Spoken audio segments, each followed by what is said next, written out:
때는 제가 조금 막 대단한 사람이 된 것 같은 기분이 막 들어요. 후회하고 자책하면서 내가 왜 그랬을까? 그러면서 이제 괴로워하는 거죠. 사람들은 어차피 나를 특이하다고 볼 텐데 계속 이렇게 남들 신경 쓰면서 살다가 죽으면 나한테 남는 게 뭐가 있을까? 어차피 그럴 거면 내 이야기나 솔직하게 하고 나의 숨겨져 있던 이야기들 다 글로 쓰자. 그렇게 펼쳐서 쓰다 보니까 제가 놓치고 있었던 부분들을 알게 됐어요. 생각보다 정말 많은 사람들이 나같이 이 병으로 인해서 많이 고통스러워하고 있고 또 가족들의 입장도 많이 듣게 됐어요.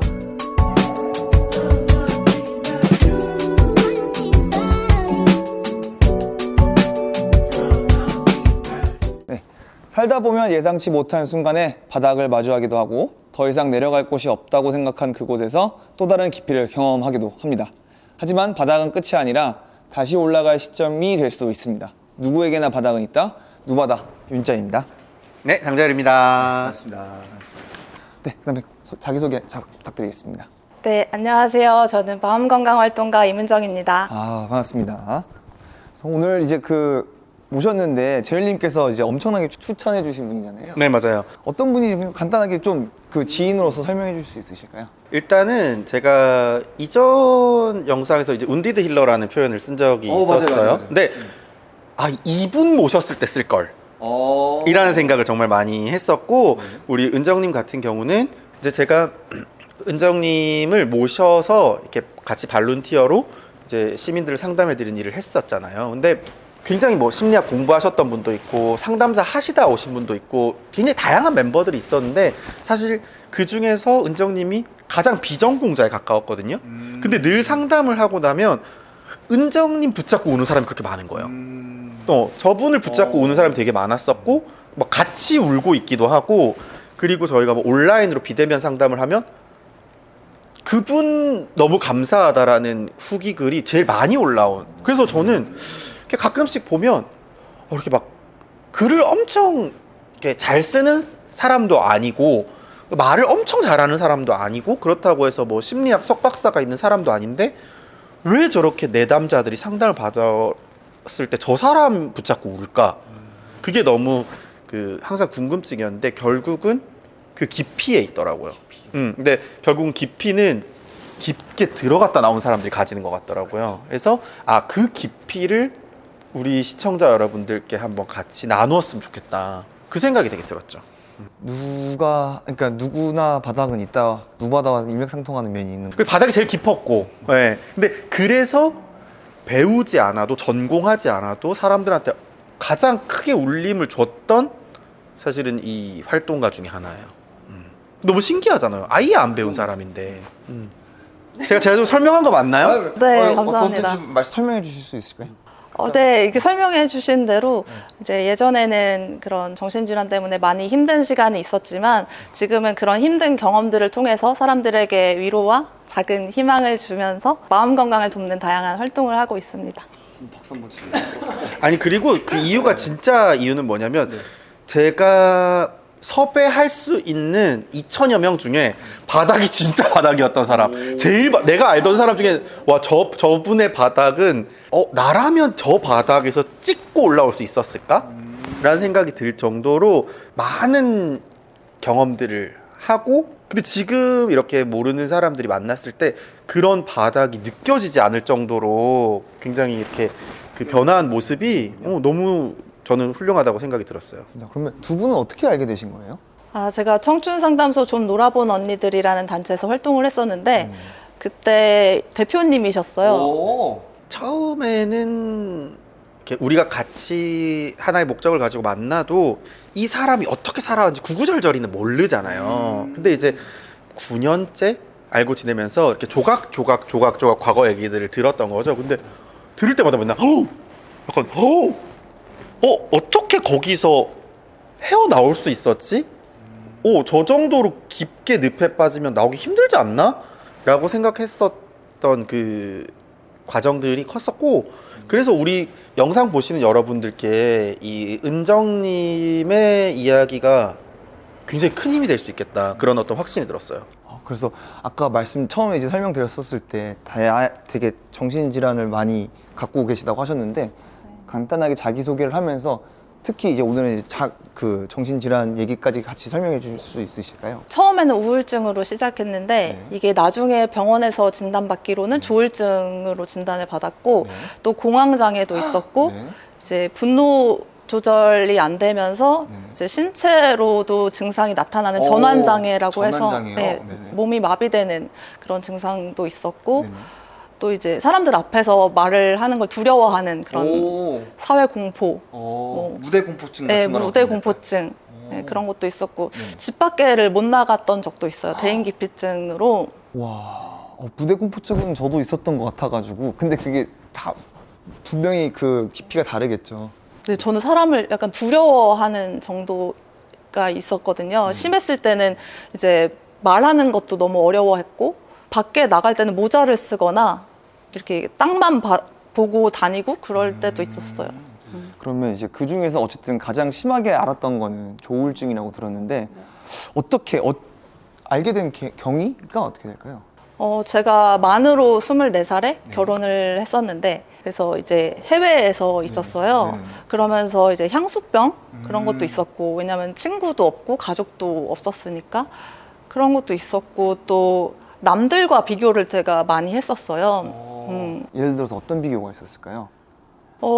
일단 자라면서 어릴 때부터 들었던 말이 너 그렇게 하면 남들이 흉봐, 뭐 남들이 싫어해 이런 말을 많이 들었어요. 그래서 남들이 약간 표준이었던 거예요, 저한테는. 그래서 이제 해외 생활을 할 때는 그 비교 대상이 저의 이제 전 남편의 형의 부인, 그러니까 저한테는 형님인 거예요. 아주버님의 이제 부인. 네. 저보다 한 살이 어렸어요. 네.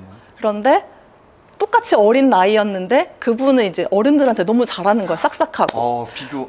싹싹하고 너무 잘하고 막 요리하다가 모르는 거 있으면 막 시어머니한테 전화해서 어머니 알려주세요 막 이런 것도 너무 잘하시고. 근데 저는 어른을 너무 이게 어려워했었어요. 그러다 보니까 이제 그분이랑 자꾸 비교가 되는 거예요. 스스로 이제 아무도 뭐라고 안 했는데 저 혼자 이제 비교를 하면서 아, 나는 싹싹하지도 못하고 나 요리도 잘 못하고 나는 잘하는 게 아무것도 없네. 그런 비교에서도 시작됐던 것 같고 또 이제 한국에서 만약에 생활을 했더라면 이렇게 학교를 다니면서 학점을 채우고 뭐 취업을 하고 결혼을 하고 이런 순서로 이제 지나갔을 텐데 저는 뭔가 모든 단계를 다 끝낸 느낌? 결혼까지 다 해버렸으니까. 다 끝났다. 그 젊은 나이, 어린 나이에. 다 끝났고 주변에 아무도 저 같은 사람이 없는 거예요. 아무도 결혼을 한 사람도 없고 뭐 누구한테 물어볼 사람도 없고. 그러니까 저는 약간 그 다음에 뭘 해야 될지를 모르겠는 거예요. 삶에 아무런 목표가 없고. 그래서 지금 생각해 보면 그것 때문에 이 공허함이 시작이 되고 또 비교라는 그런 것 때문에 이게 조금 증폭되면서 우울증으로 나타나지 않았나? 지금 생각해보면 그래요. 그럴 수 있겠네요. 그러니까 이게 사실은 그 은정님의 결혼 생활이 정말 전형적인 사회적 고립 상태인 거죠. 그래요? 왜냐면 정서적으로 교감을 나눌 사람은 없는 해외로 결혼을 해서 간 며느리인데 우리가 아주 익숙해지기 전까지는 시댁 식구들이 아주 편안하게 안부를 나눌 수 없는 경우가 많잖아요. 그쵸. 근데 그 상태에서 비교군만 있으니까 사실 사회적 고립 상태라는 게 아무도 없는 상태가 아니잖아요. 그러니까 누군가 있긴 한데 나를 케어해 줄 사람은 없고 나를 비교하고 내가 의식해야 되는 대중들만 있는 거죠. 나를 평가하는 사람들만 있다고 생각하는 거죠. 나를 치유해주는 치유자는 없고 그 은정님의 어떤 증상들에 대해서 그거 아니야 라고 브레이크를 걸어줄 수 있는 도움의 존재가 없었을 것이다. 어쨌든 그 이제 우울증이 시작됐을 거 아니에요. 어떤 식으로 시작이 됐나요? 저는 사실 우울하다는 감정은 많이 느껴보지만 우울증이다는 또 다른 영역이라 생각을 하니까 처음에는 그러니까 왜 우울한지도 모르고 울었어요. 그냥 그, 웃음이 나오는 내가 왜 이러는지를 몰라요. 음. 그래서 그 전 남편도 왜 그러는지 이유를 물어봤는데 그때마다 저는 나도 모르겠어 라고 했었어요. 그러니까 저도 모르는데 여기가 너무 허해. 공허함이 계속 나타나고 일할 때도 울고 집에서도 울고 내 전 남편 붙잡고 나 죽고 싶어 이런 말을 매일매일 하고 매일매일이요? 네. 그리고 냉장고에 항상 술이 있었어요. 술이 없으면 잠을 못 자서 맨날 술을 먹었어요. 술을 매일 먹었어요. 그럼 그것도 되게 힘들으셨을 것 같아요. 근데 안 먹는 고통이 더 큰 것 같아요. 그러니까 그때는 뭘 해야 될지 모르는 것 같아요. 이거를 빨리 이제 회복하고 싶은데 방법을 모르니까 그냥 보이는 거, 그냥 술을 먹어서 그냥 잊어버리고 자고 그냥 그거를 택했던 것 같아요. 그러면 진짜 어쨌든 그런 게 갑자기 발현된 거잖아요. 어느 순간에 어떻게 보면요. 그러면 주변 사람들이 굉장히 많이 놀랐을 것 같은데 가까운 사람들의 반응은 어땠었나요?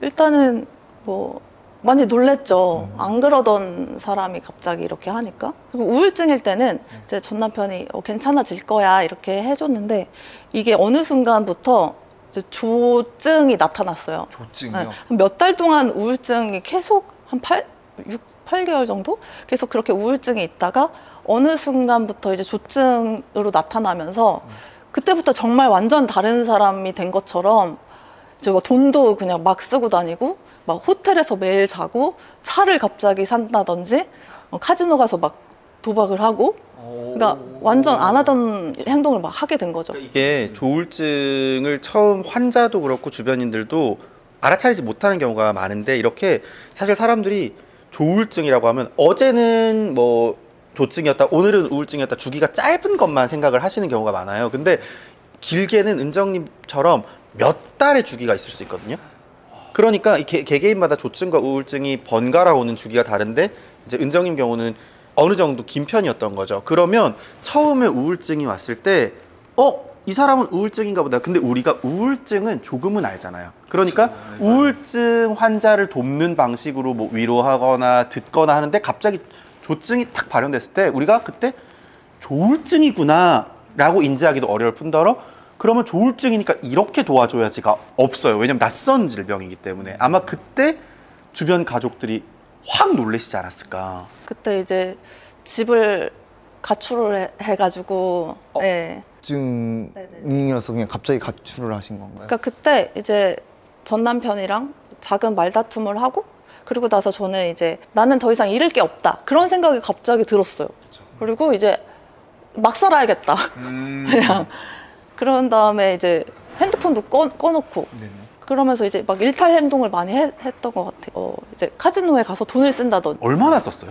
그거를 세면서 쓰지 않았어서 이거를 이게 그 조증의 증상 중에 하나가 이게 과한 소비를 한다는 건데 비질환자와 뭐가 차이가 있냐면 비질환자는 다음에 이 돈을 어떻게 갚아야 될지 그걸 계산을 하고 쓰는데 이 조증이 오면은 뒤에 계산을 하지 않고 그냥 써버려요. 와. 카드를 막 긁는 거예요. 그럼 그때 그 기분은 어떤 느낌이에요? 그냥? 그때는 제가 조금 막 대단한 사람이 된 것 같은 기분이 막 들어요. 고향감이 들죠.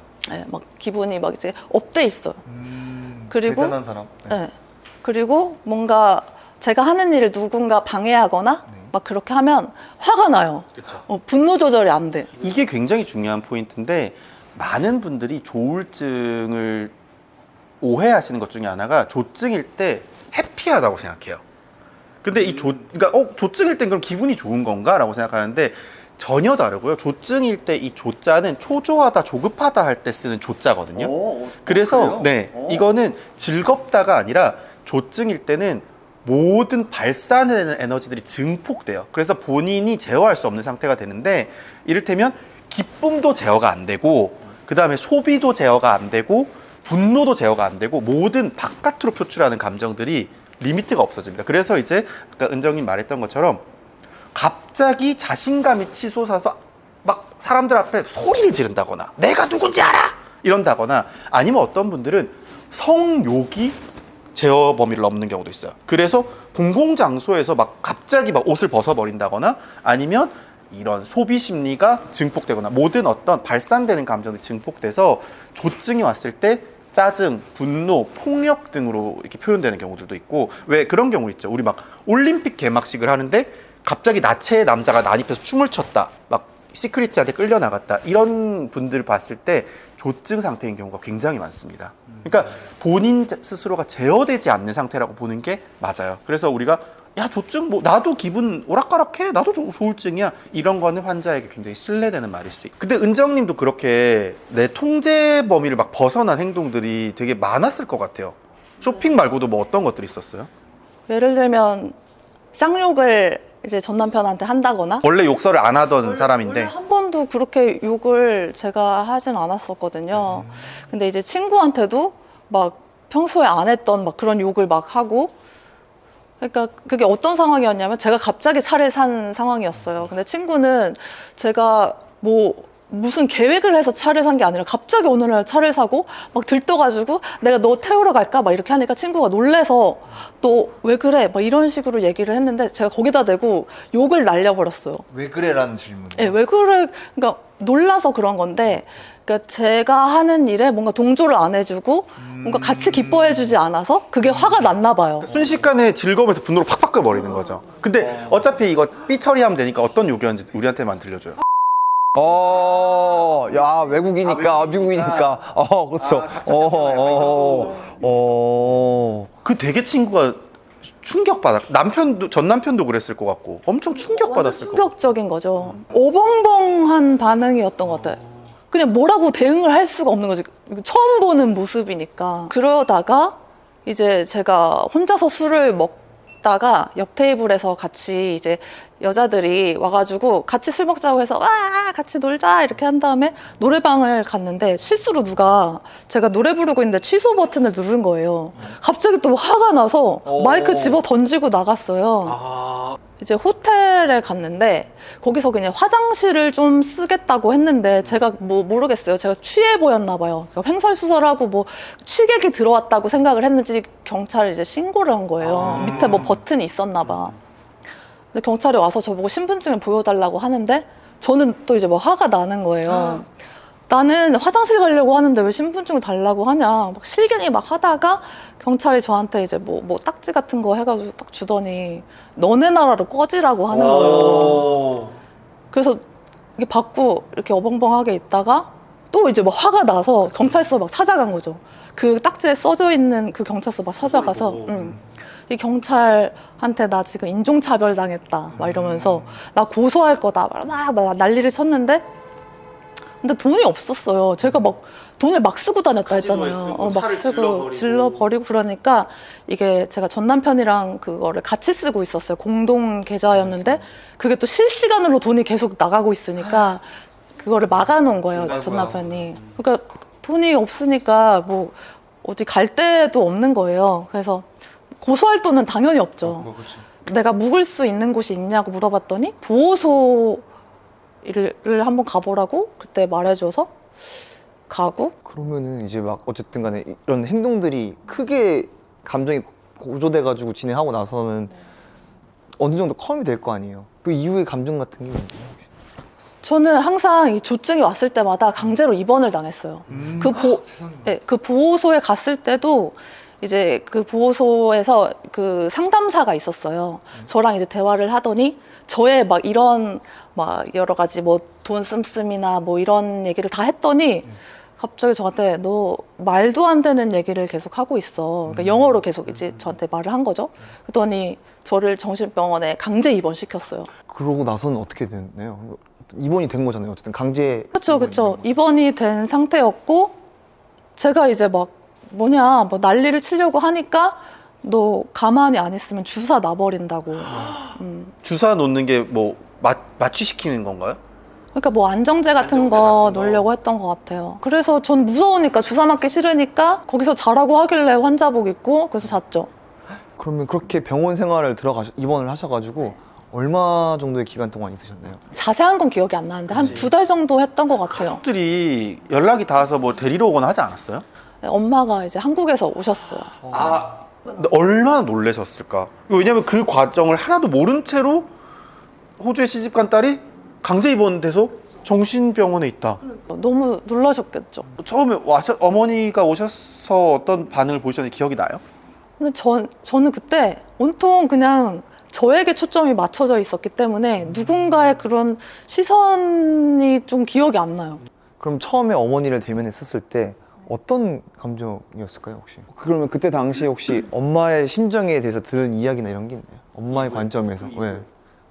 약간 저희 집에서는 이런 이야기들이 약간 금기어처럼 됐던 것 같아요.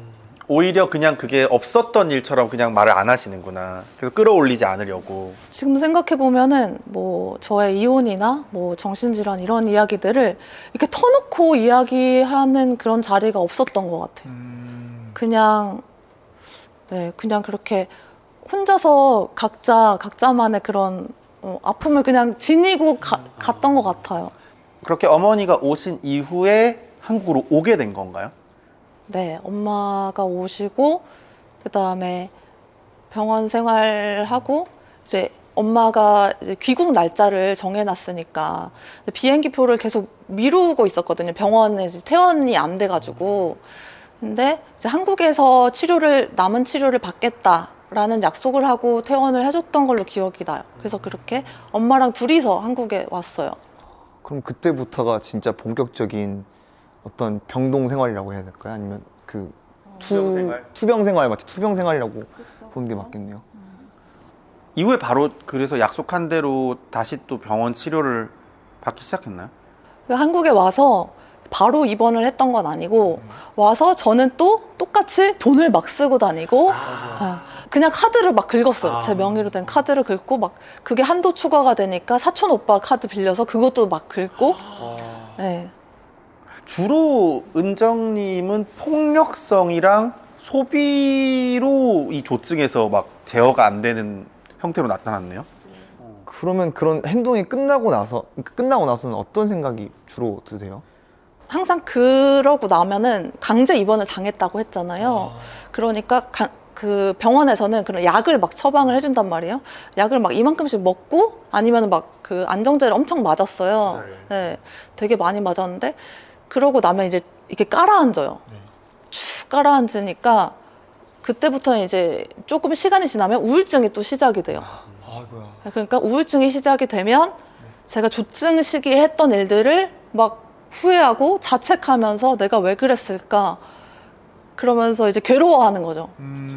또 다른 의미의 그 제어 안 되는 상태가 되는 거죠. 자책이나 후회나 막 자기 혐오가 제어가 안 되고 계속. 그러니까 이게 굉장히 조울증이 참 어려운 질병인 것 중에 하나가 방금 말씀하신 것처럼 조증 때 무언가 우리가 사회 규범상으로 봤을 때 굉장히 어떤 브레이크 더 룰 하는 행위들을 굉장히 많이 한 다음에 우울증 상태가 됐을 때 그랬던 나를 떠올리면서 자기를 계속 잘 질책하고 막 자책하고 학대하니까 결국은 내가 내 우울의 소스를 계속 제공하는 악순환이 반복되는 거예요. 제 생각에는 조증이 심했을 때는 카드를 확 긁어서 3천만 원어치 산 다음에 즐거워 이게 아니라 그 다음에 또 5천만 원을 긁는 데 집중하고 그런 식으로 계속 넘어가지 긁었어 즐거워로 가지 않을 것 같아. 그쵸? 그러니까 뭔가 큰 즐거움이 있진 않았던 것 같아요. 즐거움이 있는 게 아니라 소비를 하면서. 네, 아무 생각이 없이 했던 것 같아요. 그러니까 제가 이 조울증에 특히 조증의 이해가 어려우신 분들을 위해서 이런 비유를 하기도 하는데요. 우리가 그 왜 전통 설화에 보면 여러 가지 이제 지옥의 형태들 있잖아요. 근데 아귀 지옥이라는 게 있죠. 아귀 지옥을 보면 이 아귀 그 배가 뚫려 있는 영혼들이 계속 음식을 먹잖아요. 계속 음식을 먹는데 배가 뚫려 있으니까 음식이 다 빠져나간단 말이죠. 그래서 끝없이 허기를 느끼면서 계속 음식을 먹게 되는데 마찬가지로 이 소비를 하고 나서 짜릿해 즐거워가 아니라 계속 채워도 채워지지 않기 때문에 소비를 한다, 분노를 한다, 누군가를 때린다, 이게 끝없이 반복되는 상태인 거죠. 진짜 이게 되게 어쨌든 저는 병을 이제 지니고 있지 않다 보니까 이해하는 게 되게 어렵더라고요. 맞아요. 네네. 아무래도 이제 조울증 같은 걸 찾아보다가 그 드라마 있잖아요. 정신병동에도 아침이 와요? 그걸 좀 봤거든요. 근데 거기서도 이제 1화 보면은 그 조울증 환자가 나오잖아요. 그러면서 이제 그때 조금 이런 느낌이겠구나를 어렴풋이 느낀 건 있거든요. 어떠시나요? 보신 적 있으신가요? 네, 저도 이제 얘기도 많이 듣고 1화 한번 보시면 좋겠다는 얘기를 들어서 한번 봤는데 그거 보고 나니까 제가 조금 제3자 입장에서 또 보게 되는 게 있더라고요. 의료진들의 고충 이런 것도 보이기도 하고 또 거기에 나오는 주인공의 엄마가 하는 말이 저희 엄마가 하는 말 같았어요. 어떤 부분인 거였죠?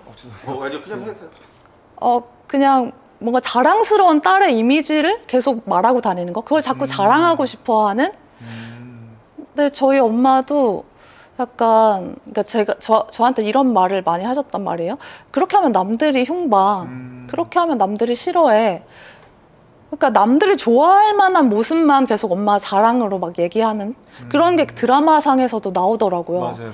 예. 그래서 그 주인공이 어떤 심정이었겠다라는 게 너무 공감이 됐어요. 그 기대치에 맞추려고 막 노력을 했지만 그게 안 됐을 때 느끼는 뭐 그런 감정이라든지 그리고 그 기대치를 사실 내가 다 충족할 수가 없는데 그리고 나에게 있는 부족한 부분도 조금 받아들여지면 좋겠다라는 마음으로 그 주인공이 생각했을 것 같은? 그런 어머니시기 때문에 사실 은정님을 한국으로 다시 데리고 와서 이 투병하는 중에도 그걸 애써 부정하시거나 숨기셨거나 뭐 이런 식의 반응들이었을 것 같은데 어때요? 뭐 병원 갈 일이 있어서 병원을 같이 가면 병원에서 뭐 드시는 약 있으세요? 이렇게 물어본단 말이죠. 그러면 저희 엄마는 항상 우리 딸이 우울증이 있어서요. 이렇게 말을 하세요. 그러면 저는 그게 싫은 거예요. 나 조울증인데? 그러니까 나를 있는 그대로 드러내지 않고 항상 줄여서 좀 덜 이상해 보이게 이렇게 말씀을 하시는데 그게 저는 저를 부정당하는 기분이었던 것 같아요. 그래서 저는 그게 더 반발심이 생겼던 것 같아요. 나를 있는 그대로 받아들여주지 않는구나. 그래서 그게 뭔가 제 안에 뭔가 억눌려 있었던 것 같아요. 그게 약간 병으로 나타나지 않았나? 그런 생각도 좀 들더라고요. 그 드라마를 보면서. 그러면 한국에서의 그 치료 과정들은 어땠어요? 호주보다는 좀 순탄했나요?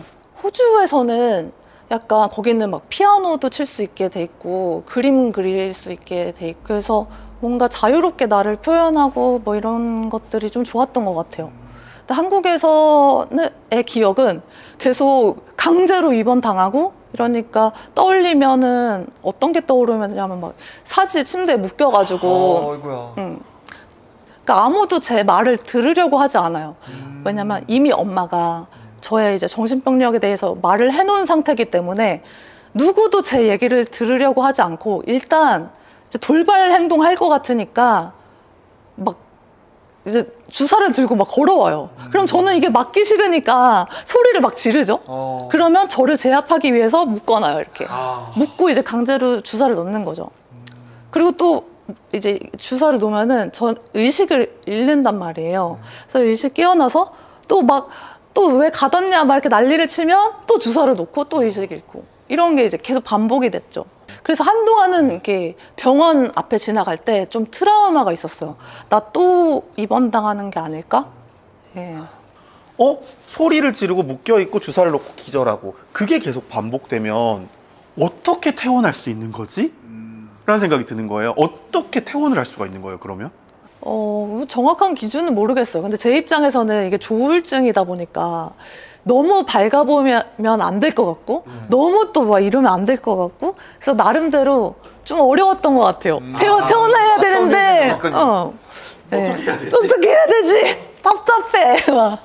그쵸. 퇴원은 하고 싶은데 사실 근데 이게 되게 그치 엄청 힘든 고충이야. 근데 왜냐면 조울증의 조증이나 우울증이나 다 자기 표현이 통제가 안 되는 질병인 건데 그걸 통제를 해야만 퇴원할 수 있으니까. 제가 그래서 간호사로 지내는 분한테 물어봤어요. 네. 어떻게 해야 되냐. 나 같은 경우는 퇴원시켜달라는 말이 좀 줄어들면 그때가 이제 퇴원할 시기다. 뭐 이러더라고요. 흥미롭다는 말을 하면 안 되는데 흥미롭긴 해요. 네, 흥미롭긴 해요. 근데 참 마음이 아프기도 하다. 그죠? 어쨌든 사람이 자기 목소리가 작아져야 벗어날 수 있는 곳인 거잖아, 거기는. 그러면 이제 어쨌든 퇴원하고 나서의 삶은 또 어떻게 되는지가 좀 궁금하긴 하거든요. 퇴원하고 나면은 이제 한동안은 잘 지내다가 또 이제 우울증이 시작이 되니까 그때가 되면은 또 이제 축 처져가지고 또 무기력하고 뭐 뭔가를 할 만한 에너지가 안 생겨요. 네. 그러니까 처음 퇴원하고 나서서는 그러면 어떻게 일상생활을 시작하셨어요? 한국에 와서 이제 처음 퇴원하고 나서는 학교를 다녔어요. 네. 그때 이제 제가 남은 학기를 마치지 않고 해외에 갔던 상태였기 때문에 이제 다시 한국에 왔으니까 남은 학기를 마쳐서 졸업장을 받으라고 부모님이 하셔가지고 그때는 이제 학교를 복학했구나. 네, 복학해서 이제 혼자 학교를 다니면서 그때는 조금 이 우울증이 오기 전이었던 것 같아요. 그래서 좀 약 먹으면서 잘 그래도 조금 혼자라서 외롭긴 했지만 그래도 어떻게 잘 보냈던 것 같아요. 그러다가 이제 또 남들보다 너무 뒤처졌다는 생각이 막 들면서 그때 공황장애가 한번 왔었어요. 네, 도서관에서 갑자기 기절해서 이제 응급실에 가기도 하고. 그 공황 장애는 사실 뭐 여러 가지로 나오긴 하지만 그야말로 사람이 공황 상태에 빠지는 거죠. 그래서 과호흡이 왔을 때 우리가 사실 공황 장애를 알기 전에는 심장에 문제 생겼나? 그렇게 오해하신 분들이 굉장히 많았다고 해요. 근데 그렇게 공황 장애가 왔을 때 나 괜찮지 않구나를 다시 느꼈을 것 같아요. 그때 뭔가 두려움이라던가 아니면 뭔가 불안감이 다시 오거나 했을 수도 있을 것 같은데. 그러니까 저는 남들보다 뒤처졌다고 생각했던 상황이었는데 또 막 이렇게 공황장애도 겪고 이렇게 하니까 좌절감이 많이 들었던 것 같아요. 안 그래도 늦었는데. 또 이런 것까지. 그러면 되게 견디기 어려웠을 것 같은데. 그러니까 그때는 그냥 모르겠어요. 그냥 죽지 못해서 산다고 해야 될까요? 네. 그러면 제가 알기로는 은정님이 근데 그 한국에서의 정신병동 입원은 한 번이 아니라고 들었는데 총 몇 번이었죠? 7번. 7번. 저도 사실 7번인 거는 오늘 처음 알았는데 그러면 그렇게 복학하고 학교 다니고 최대한 일상으로 돌아가려고 하다가 결국은 2번째 입원을 했을 거 아니에요. 그 계기는 뭐였어요? 그러니까 정리를 좀 하자면 첫 번째 입원은 호주에서였고 한국에 와서 두 번째 입원은 이제 돈을 막 쓰고 다녀서 그래서 입원을 했고 그 다음에 퇴원하고 나서 이제 학교를 다니면서 이제 막 그렇게 공부를 하다가 이제 졸업하고 나서 취업을 했었어요. 근데 거기서 이제 스트레스를 또 많이 받고 이렇게 하면서 또 다시 재발해서 이제 3번째 입원을 하게 됐어요. 그래서 정신병원을 7번 정도 다녀오셨다고 하시는데 전 그걸 보면 문득 2가지가 궁금해지거든요. 일단 첫 번째는 7번이나 다녀왔다라는 사실 우리나라는 타이틀의 나라예요. 이게 어떻게 이력처럼 남잖아요. 그랬었을 때 사람들이 보는 시선이 달라졌을 텐데 일단 어땠나요? 그 시선이 되게 많이 불편하셨나요? 제가 다니는 병원에 제가 아는 친구가 일을 하고 있었어요. 근데 그 친구는 저랑 친한 친구가 아니었어요. 그래서 병원에 갈 때마다 이 친구 만날까봐 너무 조마조마한 거예요. 내가 정신과 다닌다는 걸 알면 어떡하지? 그래서 그 조마조마한 상태로 다녔는데 이 친구가 어느 날 저를 본 거예요. 결국. 그래서 이제 심장이 덜컹 이렇게 떨어지는 것 같았죠. 그래서 그냥 물어보지도 않았는데 제가 슬슬 말을 했어요. 사실 나 이게 정신과 다닌다. 이렇게 말을 했는데 생각보다 그 친구가 저를 막 이상하게 그렇게 대하지 않고 그랬냐 이러면서 얘기를 잘 들어줬었어요. 오히려 이렇게 공감해줘서 좀 더 위안이 있었어. 네, 그래서 좀 마음이 편해져서 더 이제 깊은 얘기도 하게 되고 그랬던 좀 계기가 됐었어요 그때. 맞아요. 근데 이게 확실히 탁 얘기했을 때 그 첫 반응이라는 게 굉장히 중요한 것 같아. 예를 들면 은정님 같은 경우도 이렇게 마주친 친구 지인한테 얘기하는 거는 사실 첫 경험 되게 초반이었을 텐데 근데 이게 사람이 처음 딱 커밍아웃을 했을 때 거기서 혐오의 반응이나 어떤 과도한 우려를 받으면 2번째는 입을 다물게 돼요. 어쩔 수 없이. 근데 그래서 우리가 굉장히 저는 그 얘기를 항상 하는 게 건강한 상태일 때 누군가 나에게 커밍아웃을 했을 때 내가 첫 번째 사람이면 최소한 만약에 내가 절대 납득이 안 되면 중립적 반응까지라도 해라. 내가 부정적인 시각을 드러내는 순간 저 사람은 영원히 저걸 함구해 버릴 수가 있다. 근데 굉장히 좋은 첫 커밍아웃이었던 것 같네요. 근데 그럼에도 불구하고 사실 계속 병원을 왔다 갔다 하다가 언젠가 한 번쯤은 내가 직접 병원을 가야겠다라고 입원을 요청한 적도 있었다면서요. 그때는 어떤 때였어요? 그때는 조증이었었는데 조증이 오면 좀 대단한 사람이 된 것 같은 기분이 든다고 했잖아요. 그래서 뭐 무대공포증 이런 것도 다 없어지는 줄 알았어요. 자신만만하게 이제 회사에서 역할극 하는 게 있어서 앞에 나갔는데 앞에 나가자마자 이제 제가 굳어버린 거예요. 그래서 그때부터 갑자기 사람들이 나를 이상하게 볼 것 같고 수근거리지 않았지만 왠지 수근거리는 것 같고 그때부터 갑자기 일상생활을 못 하겠는 거예요. 갑자기 한순간에. 굉장히 순식간에 와버리죠. 순식간에. 네. 그래서 이제 막 인터넷 검색하고 막 자가진단 막 이렇게 하니까 나는 이제 아무것도 못할 것 같아. 나 이 병에 다 해당되네. 나 입원해야겠어. 이렇게 된 거예요. 이게 굉장히 제가 말씀을 듣다 보니까 느낀 게 아마 조울증 경험이 있으시거나 주변에 조울증이 있으셨던 우리 시청자분들께서는 나는 조울증인데 안 저런데 조울증에 대해서 너무 어떤 그 편협한 시각이 아니야 라고 말씀하실 수도 있을 것 같아요. 제가 한 말씀 드리자면 이 조울증의 증상은 굉장히 다양하고 특히나 조울증이 또 1형, 2형이 있잖아요. 그래서 이제 지금 은정님께서 말씀하시는 조울증은 1형에 해당하고 2형 같은 경우는 이 경조증이라고 해서 조증일 때의 상태가 지금 은정님 말씀하신 정도보다는 다소 약한, 그래서 이제 우리가 그 일반적인 조증은 영어로 마니아라고 하는데 이 경조증은 하이퍼마니아라고 해요. 그래서 조금 다르게 또 양상이 나타날 수 있습니다. 그래서 경조증이 오는 2형 조울증 같은 경우에는 조증일 때 그냥 즐겁다, 텐션이 좀 평소보다 많이 높다, 이 정도의 느낌, 아주 파괴적이거나 파국적이지 않을 수 있어서 이 영상 보시는 분들도 조울증이면 엄청 심각한 병이네 라고 해서 막 주변 사람을 너무 과하게 케어하려고 한다거나 이런 것보다는 조울증이라는 병 자체가 자기가 갖고 있는 어떤 특성의 리미트가 해제돼 버리는 병이니까 굉장히 다양한 양상으로 나타날 수 있다라는 거는 꼭 알아주셨으면 좋겠어요. 네. 그러면 저도 이제 추가적으로 질문을 하자면은 이제 어쨌든 병원을 가야겠다라고 마음을 먹으신 거잖아요. 그러면 어떤 부분, 어느 정도의 도움을 받고 싶어서 이제 자발적으로 입원하겠다라는 생각을 하셨나요? 그때는 뭐 도움이라기보다는 그 상황에서 벗어나고 싶었어요. 그냥 도피처로 병원을 택한 거였어요. 도피처요? 나 너무 심하잖아. 나 빨리 이거 가야 돼. 이런 어떤. 그런 것도 있고 사람들로부터 분리되고 싶었어요. 그냥 숨고 싶었다? 였던 것 같아요. 네. 그러면 분리되고 나면 좀 괜찮아지나요, 마음이? 어떠세요? 아니요, 이게 몸이 분리된다고 해서 이 마음을 어떻게 분리해서 넣을 수 있는 게 아니라서 그런다고 해서 해결이 되지 않더라고요. 이게 또 금방 이제 사람들로부터 벗어나면 괜찮아질 줄 알았는데 그쵸, 그런 게 아닌. 이게 갇혀 있으니까 어느 순간 이게 더 답답한 거예요. 여기도 벗어나. 여기서도 이제 벗어나고 싶은 거예요. 막 감옥 같으니까 막. 거기가 이제 지금은 이제 보호병동이라는 말을 쓰는데 그 당시 폐쇄병동이라고 해서 다른 층으로 나갈 수가 없어요. 그 층에서만 생활을 해야 되고 그러니까 너무 답답한 거예요. 뭐 할 수 있는 것도 뭐 책 읽는 것도 하루 이틀이지 뭐 너무 지루하고 그래서. 그렇다면 결국에는 7번 왔다 갔다 하시면서 본인을 이겨내야 되잖아요. 본인을 지켜내야 되고 어떤 게 좀 많이 도움이 됐고 그 생활이 되게 길었을 때 버틸 수 있는 힘이 어떤 거였을까요?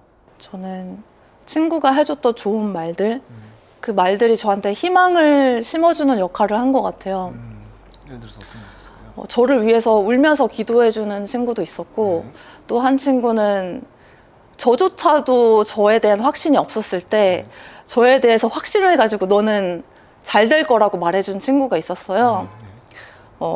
제가 그 당시에 이제 빵 시식 알바 하면서 나는 평생 이렇게 살다가 죽을 것 같다 이렇게 생각하고 있었을 때 그 친구가 아직 너의 때가 오지 않은 것 뿐이야. 뭐 남들이랑 비교하지 마. 이렇게 말을 해주고 또 자기 아버지 얘기를 하면서 우리 아버지도 30 중반까지 거의 백수나 다름 없으셨어. 그러면서 희망적인 이야기를 계속 해줬어요. 그리고 계속 저한테 너는 대단한 사람이 될 거야. 우리 같이 TV를 보고 있었거든요. 근데 TV에서 이제 그 당시에 이제 제 친구 중에 한 명이 기상캐스터를 하고 있었어요. 그래서 TV를 틀면 그 친구가 딱 나오는데 제 친구는 이제 TV 속에서 일을 하고 있는데 저는 이제 막 빵 시식 알바하고 있고 막 적응 못하고 이러고 있으니까 제가 계속 비교가 되는 거예요.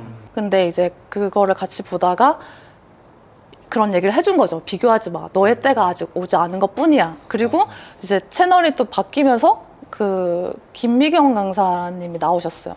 은정아, 너 40 정도 되면 저렇게 강연하고 있을 것 같아.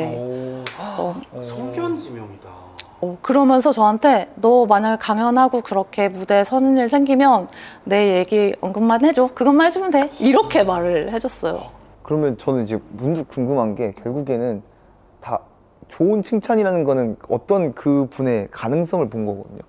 은정님이 어떠한 점을 보고 그렇게 말씀하셨을까요? 저도 그 친구한테 물어보고 싶은 게 제가 그 당시에 아무것도 보잘 것이 없는 상황이었단 말이에요. 맨날 친구랑 비교나 하고 그런 상황이었는데 한 가지 그 친구가 저한테 항상 고마워했던 거는 은정아 너는 남의 얘기를 참 잘 들어주는 것 같아.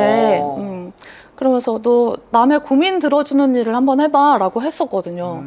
그러면서 제가 이제 고민 상담 이렇게 검색을 하다가 청춘 상담소 좀 놀아본 언니들이라는 단체를 알게 되고 저의 그물에 쫙 들어온 거죠. 네. 은정아 너 여기 단체 들어가 봐. 여기 들어가서 경력을 쌓아. 그리고서 나중에 그런 거였어? 스펙 쌓기 용이었던 거야? 아니요.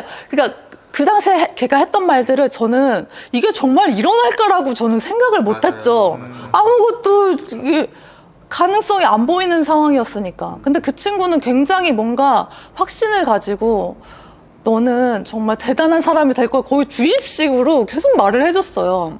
그러니까 시간이 지나고 돌아보니까 이 친구가 말했던 것들이 다 이루어져 있는 거예요. 네, 재작년에 이제 테드x 강연을 할 기회가 있었는데, 그러니까 원래는 이제 제어 작가님한테 섭외가 들어온 거였는데, 분에 기회를 주셔가지고, 근데 처음에 이랬어요.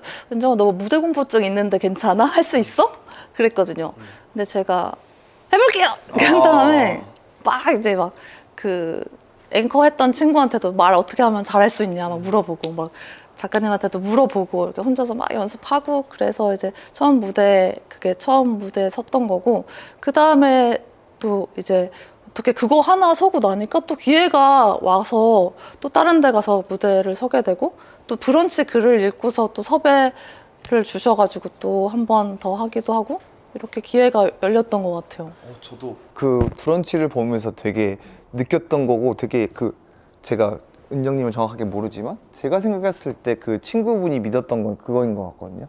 뭐냐면은 되게 7번 동안 이제 나갔다가 들어갔다가 나갔다가 들었다가 하셨는데, 그 와중에 계속해서 뭐 짧든 길든 간에 일을 계속 하셨던 게 대단하신 것 같아요. 아르바이트라든지 어떤 것들이 그게 어떻게 저렇게 할 수 있지? 그러니까 되게 그 좌절이 되게 힘들 텐데, 좌절이 힘듦에도 불구하고 다시 또 뭔가를 진행하더라고요. 그랬었을 때 그 원동력이 무엇일까가 좀 많이 궁금했었어요. 사실. 일단 첫 번째는 부모님 등골을 빼먹는 게 너무 괴롭더라고요. 그치. 촉촉하네요. 네. 아니 일단 양심. 등골 빼먹는 게 너무 괴로워서 어떻게든 뭐라도 하자. 할 수 있는 거 뭐라도 하자 였고, 첫 번째는. 두 번째는 그러니까 어릴 때부터 호기심이 좀 강했어요. 그래서 친구가 뭘 한다고 하면 나도 그거 할래. 맞아. 그래서 초등학교 때 이제 누가 전단지 알바를 한다고 하길래 나도 할래. 그래서 막 하기도 하고, 중학교 때도 이제 맥도날드 알바 누가 한다고 해서 따라가서 같이 지원해서 같이 하기도 하고, 그러니까 뭔가 새로운 일에 도전하는 거를 원래부터 그런 거 어릴 때부터 좀 좋아했던 것 같아요. 그리고 세 번째로는 이렇게 좋은 사람들이 저를 향해서 보내주는 격려와 응원? 그런 것들을 저는 이제 사랑으로 느끼거든요. 그러니까 뭐 남녀 간의 사랑을 떠나서 나에게 보여주는 그런 관심과 응원이 정말 큰 힘이 돼요. 그래서 그분들에게 저는 이제 사랑의 빚진 자라고 생각을 하고, 뭐라 해야지? 사랑을 갚고 싶다? 사랑을? 그런 게 좀 원동력이 되는 것 같아요. 또 되게 인상 깊게 제가 읽었던 거, 봤던 거는 뭐였냐면은, 그 짧고 긴, 뭐 짧은 것도 있고 긴 것도 있고 뭐 여러 가지 순간이 있겠지만, 그 순간에 뭐 철학이라 해야 될까요? 뭔가를 포착하는 그 능력이 되게 대단하신 것 같더라고요. 이를테면은 그 엑스트라 알바 하실 때 그때 어떤 기다리고 있는 타이밍이라든지 그때 나의 역할에 대해서 고찰하시면서 그걸 인생에 빗대어서 말씀하신 게 되게 인상 깊었어. 그러니까 제가 보조 출연 알바를 했을 때가 있었어요. 그거를 할 때 이제 조금 여건이 안 좋을 때는 풀밭에 앉아서 식은 도시락을 먹기도 했고요. 조금 여건이 좋았을 때는 연예인들이 먹는 밥차 같은 거 같이 먹고 그랬거든요. 그러니까 우리도 살면서 여건이 좋으면 좋은 음식을 먹고, 여건이 나쁘면 나쁜 음식을 먹기도 하고, 또 우리가 살면서 맡고 싶지 않은 역할을 맡을 때가 있는 것처럼 보조 출연 알바도 내가 골라서 역할을 맡을 수 있는 게 아니잖아요. 그래서 어쩔 수 없이 우리는 맡기 싫어도 이렇게 돌아가면서 안 해봤던 역할도 해야 되고, 또 보조 출연 알바가 대기 시간이 되게 길어요. 그래서 인생도 뭔가 지루한 시간이 있는 것처럼 그래서 뭔가 비슷한 게 많다고 생각이 들었어요. 보조 출연 알바와 보조 출연 알바가 역할이 뭐 제가 맡았던 게 뭐 환자 역할도 있고 뭐 행인 역할도 있고 뭐 안내 데스크 역할도 있었고 다양한 역할이 있었지만 사실 다 행인과 같은 역할이었거든요. 그랬던 것처럼 우리도 인생에서 다들 뭔가 뭐 좋은 역할 맡았을 때 막 우쭐하기도 하고 뭐 조금 안 좋은 역할을 맡았을 때 막 침울해하기도 하는 것처럼 근데 그런 시간이 다 지나고 나면은 어쨌든 행인처럼 돌아간다? 하늘로 돌아간다? 이렇게 생각이 들어서 그걸 빗대어서 썼던 것 같아요. 저는 약간 궁금하긴 한 게 처음에 제가 은정님을 만났을 때만 해도 다른 사람 얘기를 경청하는 것까지는 됐었는데 자기 얘기를 하진 않는 타입이었었다고 저는 기억하거든요. 근데 어느 날부터 브런치에 글을 쓰기 시작하고 사실 저도 이 은정님이 이혼했었다는 걸 함께 발룬티어로 일하고 3년이 지나서 알았거든요. 그렇게 매주 만나도 말을 안 했단 말이에요. 근데 그렇게 꺼내게 된 계기는 뭐였는지 너무 궁금해요. 글을 쓰고 뭐 본인의 병력이나 이혼 사실을 타인에게 말할 수 있게 되고 그 계기는 뭐였어요?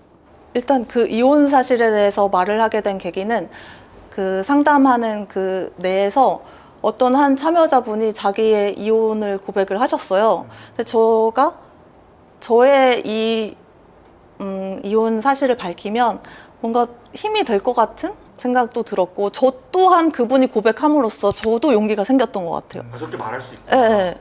그래서 그때 되게 자연스럽게 말을 하게 됐고 글을 쓰게 된 계기는 제가 식당을 이제 아는 언니랑 같이 하고 그걸 접고 나서 또 우울감이 왔었는데 그 상태로 이제 대학 동기 모임을 갔었는데요. 거기서 이제 한 동기가 저한테 이렇게 말을 하는 거예요.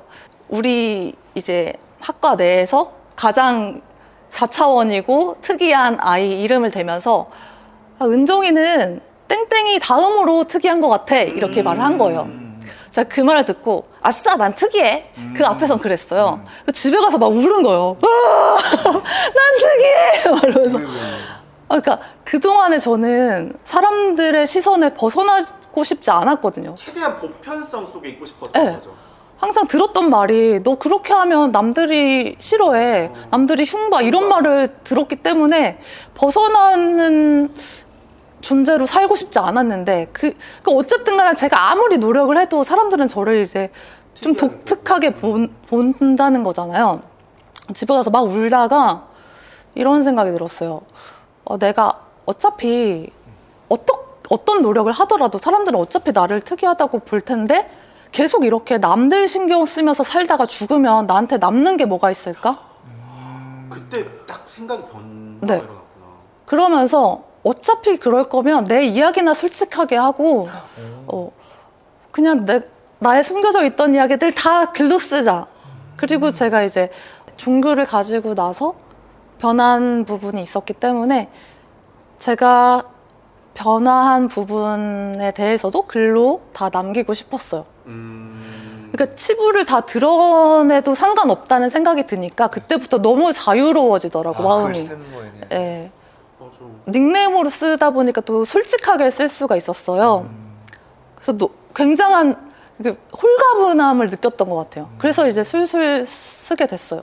그러면 글을 쓰면서 가장 충만하게 느꼈던 감정이 있을까요? 그러니까 뭐 해소감이 되었든 뭐 글을 쓰면서 이거 한 개만큼 정말 잘한 것 같아 라는 게 있었을 것 같아서. 글을 쓰면서 일단 제가 아팠던 기억을 다 묻어두고 있었거든요. 근데 이렇게 다 펼쳐서 글로 쓴 거는 처음이었는데 그렇게 펼쳐서 쓰다 보니까 제가 놓치고 있었던 부분들을 알게 됐어요.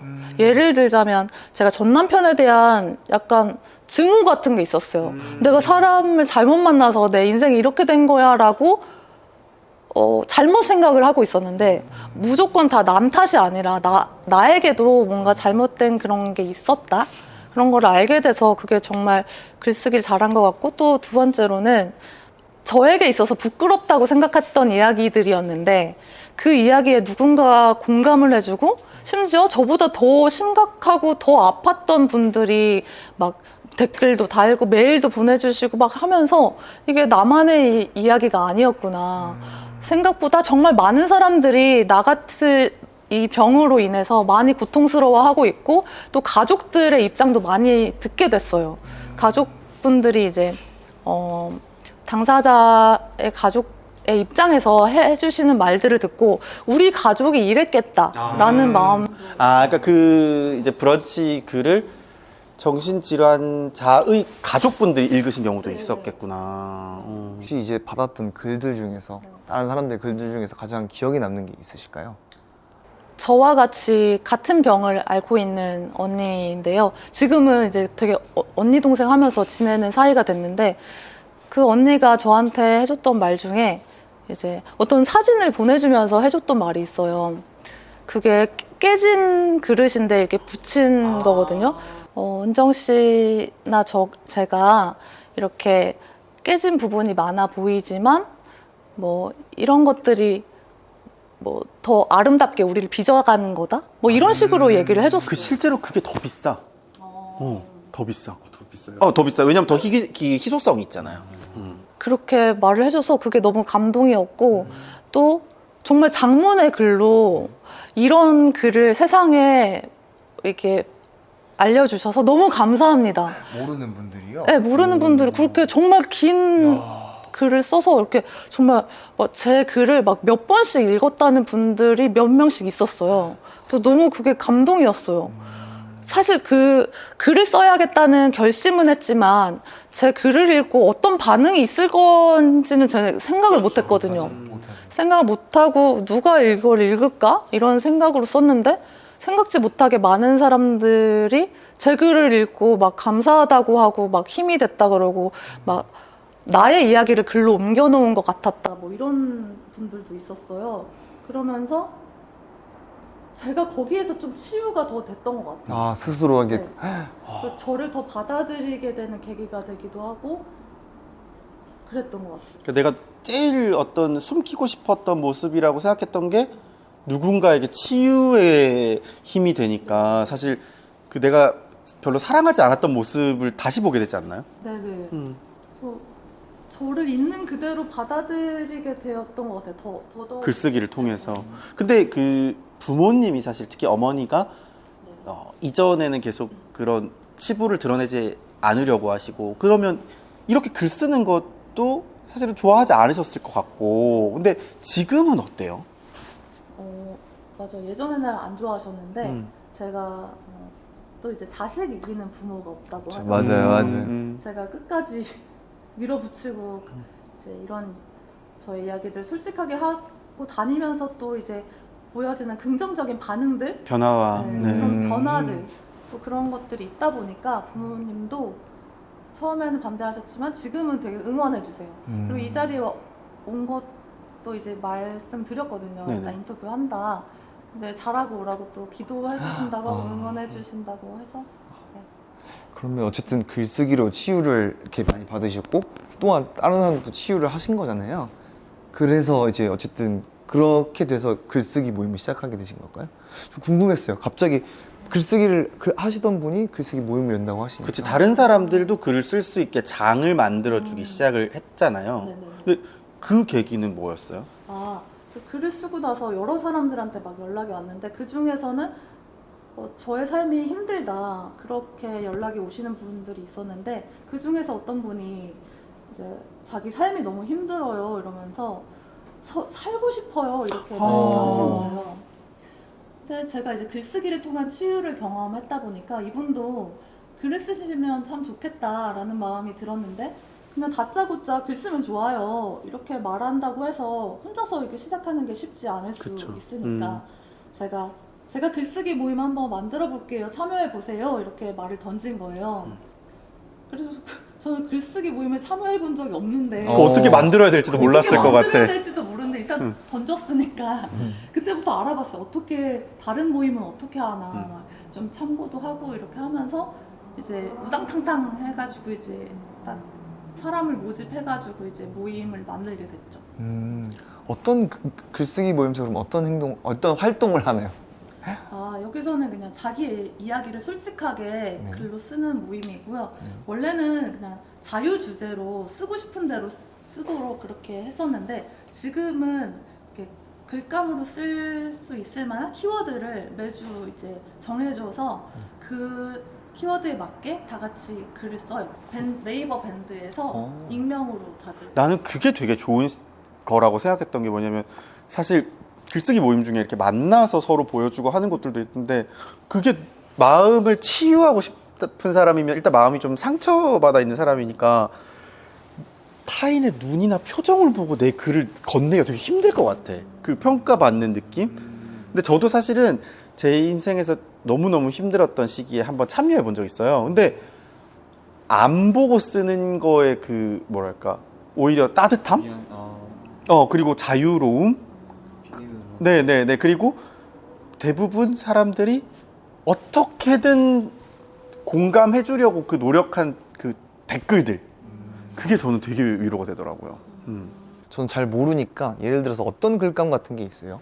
예를 들어서 뭐 달리기라는 키워드가 있으면 누군가는 뭐 어린 시절에 달리기를 못했던 그런 경험을 나누고 누군가는 인생을 마라톤에 비유해서 글을 쓰기도 하고 그러니까 맞아요. 키워드는 같은데 다 다른 이야기가 나와요. 그렇죠. 자기의 이야기들. 그러면 그런 이야기를 나누면서 사람들의 변화들이 딱 보이나요? 아니면 어떠한 피드백들이 오는지가 좀 많이 궁금해요.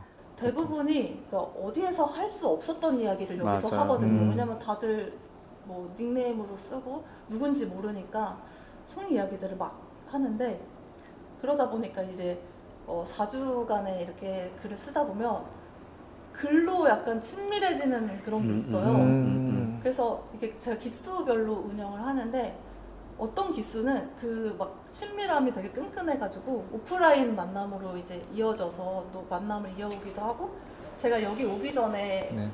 그 카페에 들렸는데 그게 이제 새삼쓰기 멤버 이제 저희 글쓰기 모임이 이제 새삼쓰기인데 그 멤버 중에 한 명이 이제 오픈을 한 거예요. 거기서 이제 또 실제로 대면해서 또 이렇게 친분을 이어가면서 네, 서로 이제 글로 솔직하게 다 오픈을 했다 보니까 오프라인에서 만나도 이게 어색하지가 않고 그 너무 반가울 것 같아. 너무 네. 반가워요. 연대하고 우리가 유대한다는 거를 한국 사회는 특히 만나고 보자, 밥 먹자 이렇게 대면하는 걸로 생각을 많이 하는데 사실은 이렇게 라포라고 하죠. 라포는 만났냐 안 만났냐가 아니라 얼마나 깊이 공유했냐니까 사실은 이런 방식의 그 만남, 연결들이 가지는 힘이 더 클 것 같아. 저는 그렇지 않아요? 만났을 때 되게 낯설지 않을 것 같아. 낯설지가 않고 그러니까 긴 말하지 않아도 아는 거 있잖아요. 막 친구처럼 말하지 않아도 그러면 저 문득 궁금한 게 들어가려면 이제 문득 궁금 되게 많이 해. 다 문득 궁금해. 궁금한 게 되게 많아요. 사실 궁금한 게 많은데 좀 왜냐면 관심이 생기니까 저 또한 어떻게 들어가면 되죠? 제가 이제 기수별로 모집을 하는데 공지를 올려요. 홈페이지. 이제 뭐 제가 인스타에다가 이제 공지를 스토리로 올리거나 이번에 뭐 시작합니다 뭐 이렇게 하기도 하고 또 기다려야 되네. 그죠?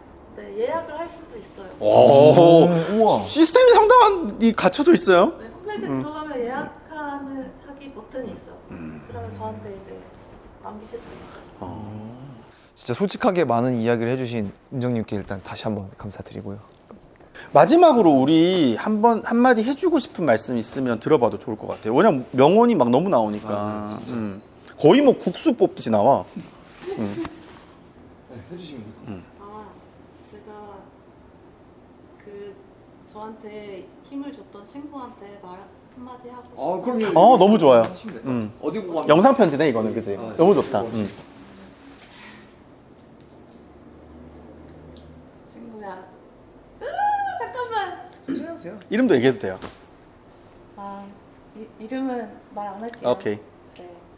친구야, 정말로 너가 말한 것처럼 그렇게 됐네? 정말 너가 그때 나한테 말을 했을 때 이런 일들이 나한테 펼쳐진다고 생각을 못했는데 너가 그때 나를 믿어주고 격려해주고 칭찬해주고 그랬던 게 정말 큰 힘이 돼서 이런 자리에도 오게 됐네? 정말 약간 비현실적으로 느껴지기도 하는데 이렇게 되기까지 너의 그런 따뜻한 말이 있어서 지금은 연락이 끊겼지만 너한테 꼭 고맙다는 말을 해주고 싶었어. 너무너무 고맙고 너도 이제 몸과 마음 건강하게 잘 지냈으면 좋겠어. 고마워 친구야. 와. 네. 오늘 이렇게 은정님의 삶에서 그 좋은 친구분이 있었듯이 혹시 지금 이 영상 보시는 분들 중에 나는 주변에 저런 좋은 친구 없다 하시는 분들이 계시다면 오늘 은정님과의 만남 또는 저희 채널이 여러분들한테 그렇게 응원하고 지지하는 존재가 되면 좋겠다는 생각이 드네요. 진짜 믿음의 힘이 참 큰 것 같아요. 은정님에게 바닥이란 어떤 의미일까요? 저희가 항상 하는 공식 질문이거든요. 선물? 선물? 아. 이유는요? 바닥이 있었기 때문에 제가 감사함을 느낄 수가 있게 됐고 또 그 바닥의 경험을 통해서 다른 사람들을 이해할 수 있는 폭이 조금 더 넓어진 것 같아요. 그래서 이 바닥이 저에게는 선물 같아요. 연대할 수 있는, 네. 타인과 연대할 수 있는 네, 선물이요. 연결할 수 있는 힘이 된 것 같아요. 네, 알겠습니다. 오늘 진짜 다시 한번 이렇게 나와주셔서 너무너무 감사 말씀드리고요. 다시 한번 구독과 좋아요 꼭 부탁드리겠습니다.